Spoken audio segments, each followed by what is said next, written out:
Selling books on Amazon KDP isn't some little side thing for me. It's the actual business that pays for my whole life, for me, my girlfriend, and our dog. And over the last 3 years, the results have been really good. But here's the thing, none of it came from the method that everybody on YouTube teaches you.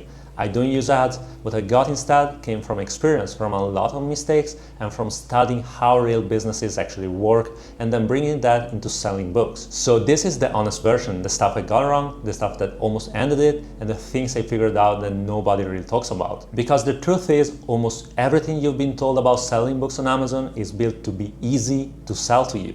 It's not built to actually work, and once you see that difference, you can't unsee it. So let me start with the first big one. So a few years ago, this whole business was really simple. What you do is find a keyword that people were searching for on Amazon, something with decent search volume and not too much competition, then you publish a book on that keyword. And if you picked a good one, people searching on Amazon would just find your book on their own, and you'd start selling. And if you wanted to go faster, you'd run some ads and you'd make more money quicker. That was basically the whole game. Find a keyword, publish, do it again. And honestly, it worked. For a while, it worked really well. But here's what happened. Everybody learned the exact same method. Every single YouTube video out there was teaching it. So now you've got thousands and thousands of people all doing the same thing, publishing on the same keywords, and the competition just got insane.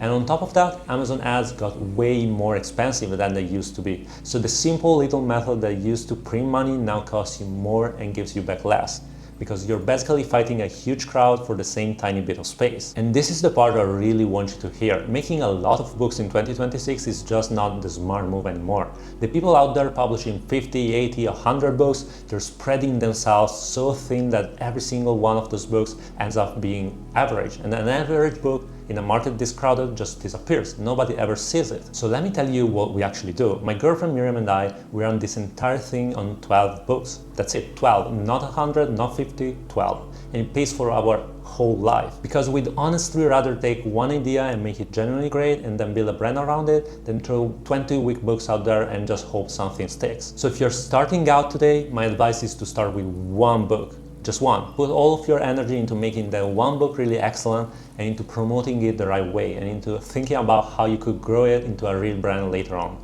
Because one great book beats a pile of forgettable ones every single time, and the reason most people don't do this is actually tied to the next thing I want to talk about. So think about how you'd go about selling two completely different ideas to someone. The first idea goes like this. I know a secret ad setting. If you set up your ad campaigns this exact way, you're gonna show up in the top 3 results on Amazon, and the sales will just come. Now, that's a really easy thing to sell, right? Because it sounds like a math problem with a clean answer. Do this one specific thing, get this one specific result. It feels logical, it feels fast, and people absolutely love it. Now, here's the second idea. You can sell your books for free with no ads at all, just by making content every single day and bringing your own audience over to your book. The second idea is so much harder to sell because it sounds like a mountain of work.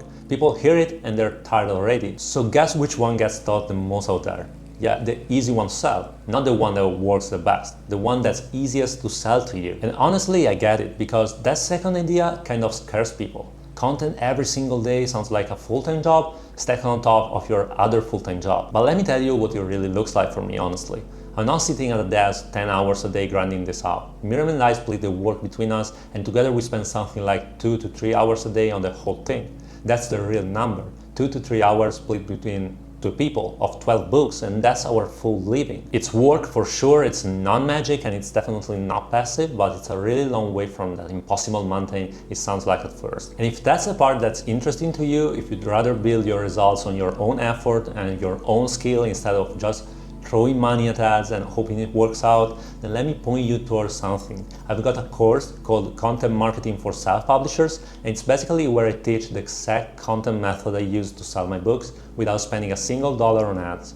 I'm not gonna sit here and oversell it to you. If you're learning how to promote your own books for free is the thing you actually want, it's there for you, and the link's down below. Okay, so up to now I've told you not to go publish 100 books and not to trust the easy little ad shortcut.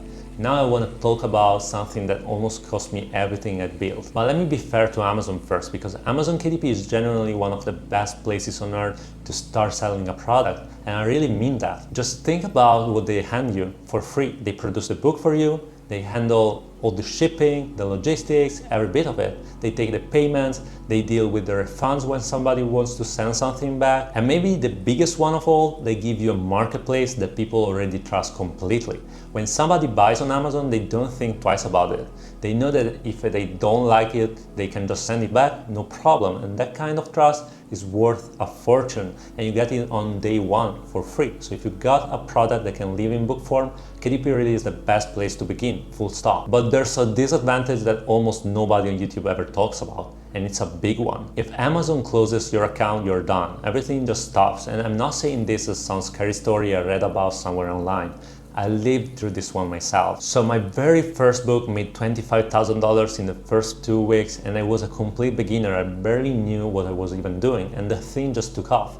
But I made one really stupid mistake. In the title, I used 2 words right next to each other, couple challenge, and I had no idea, but couple challenge was a registered trademark. So the guy who owned that trademark went and reported my book to Amazon. And honestly, I think it was just because my book was selling really well, and it was selling something similar, except he was selling it on his own website, not even on Amazon. So I actually tracked him down and reached out to him. I told him I'd take my book down if he just removed the report, and he did remove it, but it didn't matter at that point. The damage was already in motion. They blocked my book first, and I was lucky there. I still got to keep my $25,000, but then about 4 months later, when I went to publish a new book, they banned the entire account. So we just opened a new one, and the account we run today is actually in Miriam's name, which means, yeah, we're carrying a little more risk now. And trust me, that lesson got learned the hard way. And if you go on Reddit, you'll find story after story after story of people getting banned. Some of them did something kind of silly, sure, but some of them did absolutely nothing wrong at all. Amazon just made a mistake and shut them down anyway.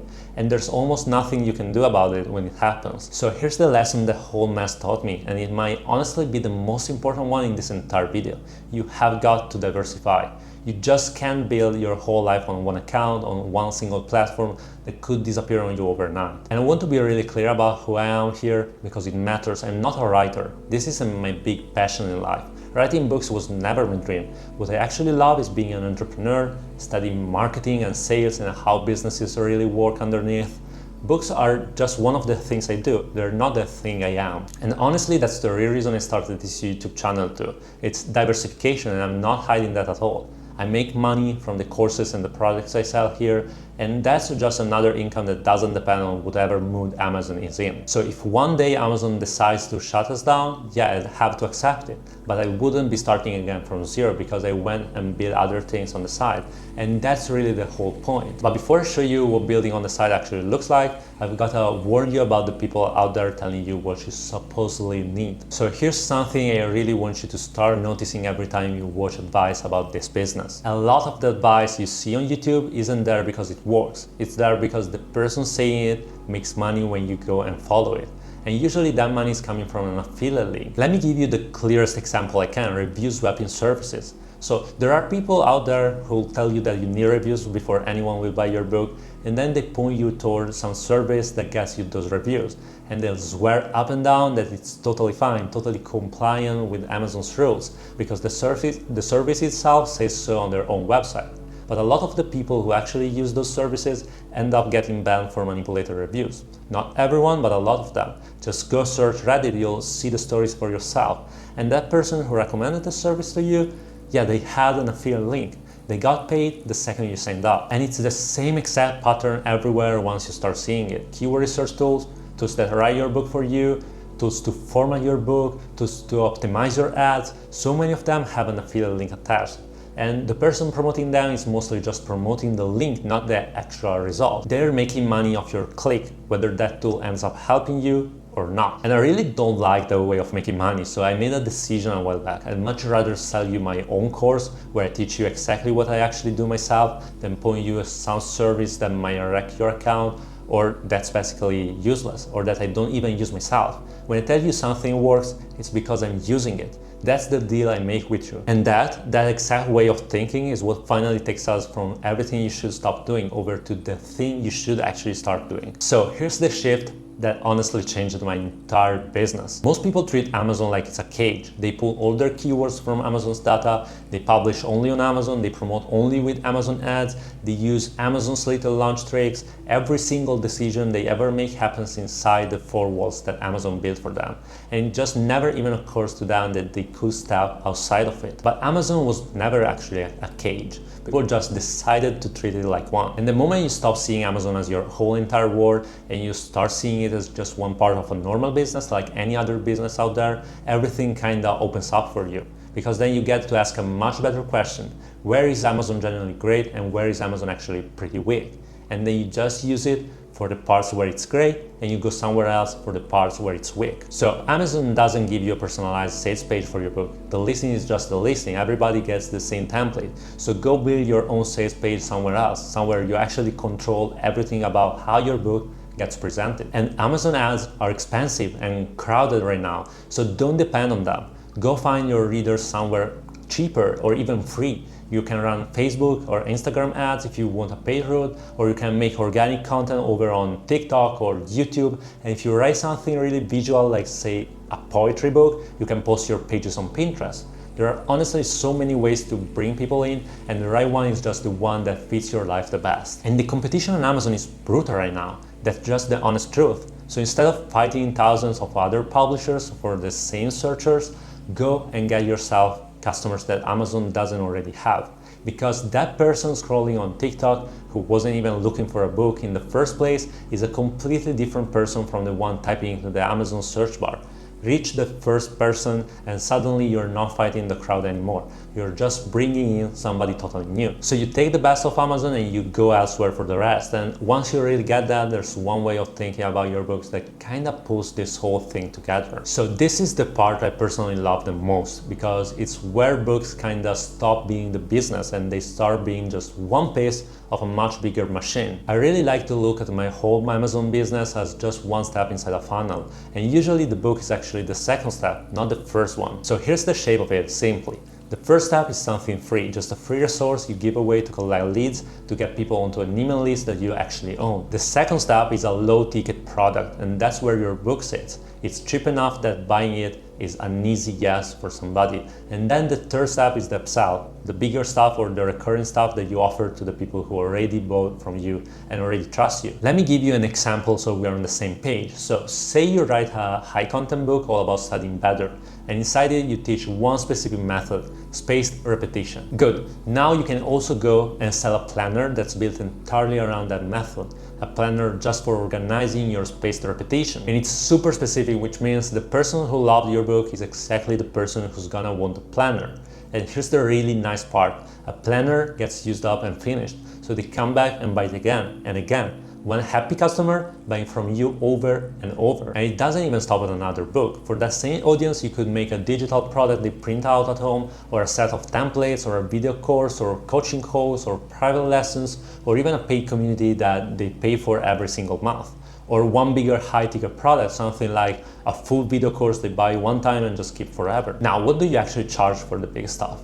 Well, it really depends on the pain you're solving for them. So if your book is about making money, you can price that high-ticket product higher, somewhere around $200 to $500, because people see it as an investment, money that they're gonna earn back from what you teach them. But if it's more of a lifestyle thing, something people really want, but it's not about money, then you price it based on how much that problem actually hurts. My best friend Luca is honestly the perfect example of this. So he teaches English and he's got a book for people who want to become fluent. But the real pain there isn't grammar, the real pain is feeling embarrassed.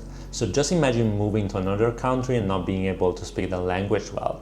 You feel left out, you feel kind of stupid, you can't really connect with anyone around you. And that hurts a lot. So when Luca comes along and offers private lessons that promise to actually fix that for you, people will happily pay a high price for it, because the pain is deep and the promise is real. The book is just that first cheap step that brings the right person in the door. The private lessons are where the real money actually is. And if this whole funnel idea is starting to click for you, this is honestly the exact kind of thing my community is built around. So I run a free community over on School where people doing this stuff share what's working for them and ask each other questions, and you're very welcome to come and hang out in there. It's totally free, the link is in the description. It's just a really good place to be while you're figuring all this out. Because all of this, every single piece of it comes right back to one idea. Because every single mistake I've talked about today comes from the exact same root. Publishing way too many books, chasing the easy ad shortcut, putting everything on one account, trusting advice that was really just an ad in disguise. All of it comes from one wrong belief that Amazon KDP is the whole business. But it isn't. Amazon is just one channel. The business is you. And the day you stop being someone who only publishes books on Amazon and you start being someone who runs a real business that just happens to use Amazon as one of its tools, that's when everything changes for you. You use Amazon for what it's generally great at. You go elsewhere for everything else. You build your own audience, your own list, your own products, all the things that nobody can ever take away from you with one email. That's the whole shift really. And that's the thing that took me 3 years and a lost account to actually understand. So that's the honest version, mistakes and all. Thank you so much for sticking with me all the way to the end. It genuinely means a lot for me. If any of this was useful to you, you know where the community is, and I'll see you in the next one.